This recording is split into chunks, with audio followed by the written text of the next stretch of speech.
तर पाहूयात पुढची बातमी। नाशिक मनपा स्थायी समिती सभापतीसाठी अर्ज दाखल झालाय। भाजपकडून मच्छिंद्र सानपांचा अर्ज दाखल करण्यात आलाय।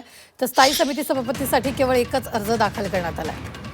तर एकच अर्ज दाखल असल्यानं स्थायी समिती सभापती निवडणूक बिनविरोध होण्याची शक्यता वर्तवली जाते।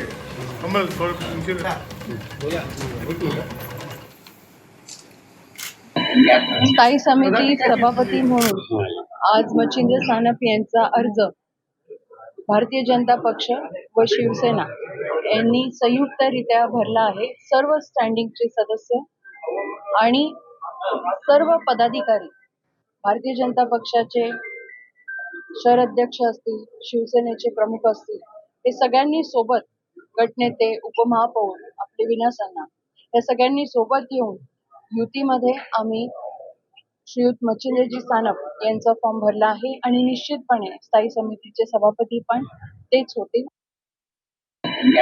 जनता पार्टीच्या वतीने आज स्थायी समिती सभापतीचा उमेदवारी अर्ज दाखल केलेला आहे।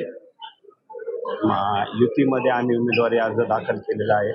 सर्व सन्माननीय सदस्य, आमदार, महापौर, शहराध्यक्ष सर्वांच्या उपस्थितीत आज उमेदवारी अर्ज दाखल केलेला आहे। भारतीय जनता पार्टीच्या वतीनं आज स्थायी समितीच्या अध्यक्षपदी श्री मच्छिंद्र सानप यांचा अर्ज भरण्यात आला आहे। हा अर्ज आमच्या सामूहिकरित्या भरण्यात आला। आज शिवसेनेचे सर्व पदाधिकारी आणि सर्व स्थायी समितीचे सदस्य उपस्थित होते आणि मला खात्री आहे की शिवसेना भारतीय जनता पार्टीचा महापौर त्या नाशिक मनपावर आता विराजमान आहे आणि स्थायी समितीमध्ये सुद्धा शिवसेना आणि भारतीय जनता पार्टी यांच्या युतीच्याच स्थायी समितीचा अध्यक्ष होईल।